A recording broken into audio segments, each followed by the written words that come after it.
Magic apan nahibaw ko. He cannot because it is recorded. Nga iyang giadmitir nga niadtong 1832 sa diyan nakigdebate si Bishop Purcell meaning maong doctrinal catechism ni Kinan nga dunay imprimatur, no Catholic believes. Iyot lang. I-object si So kano imong tawag Magikero, please. Okay, okay. Adin siya Magikero. Salamat. I stand corrected. Excuse me, gamay lang kayo. Ayop di tayo lang, off the record lang. Usagod sa mga rules nga itong gitamod, there is no use of personalities. Kanago nga itong pagpasipalag tao, kanang Magikeros, ito pa, tao ba nga manglimbong? Muna nga, di na ito gamiton kay Kristohanon magatang tinuod.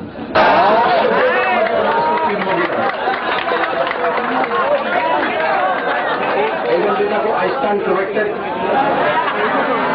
Di ano sa mga pagbati.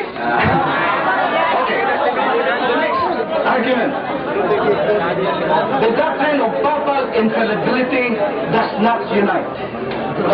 Ang usa sa mga argumento sa akong higala nga ang iglesia kunong tinuod nagkayusa.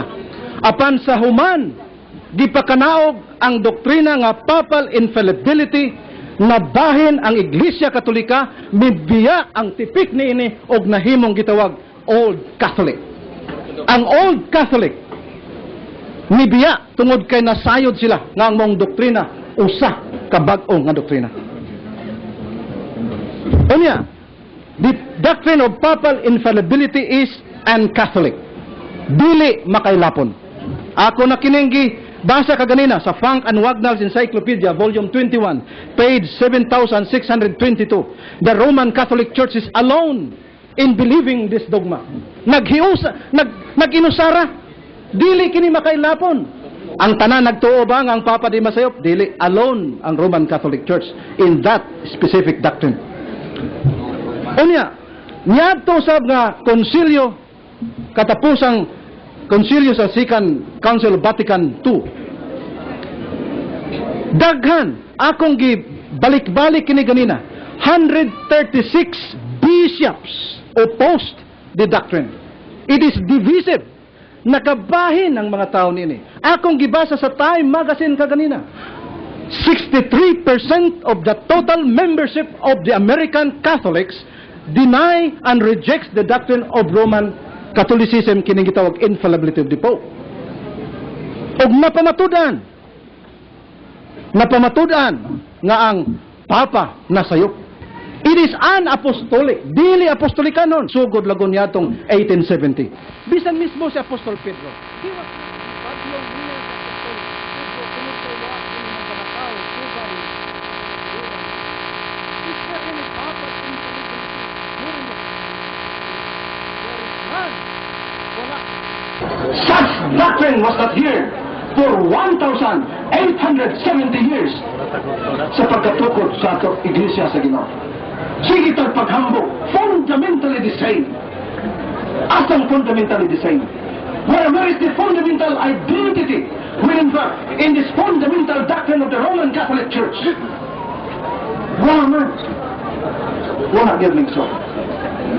Kaya silang gingon nga, pagkabalaan. Eh doon na kung ibalaan. Well, the Roman Catholic Church is not the Church of Christ.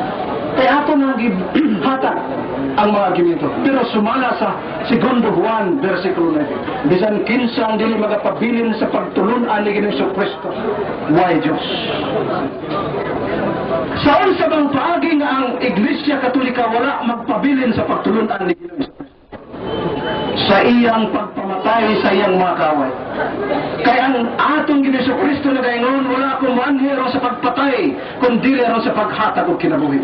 O sumala sa Catholic Encyclopedia, atong gibasa, the principle of Inquisition was contrary to the spirit and the message of the gospel.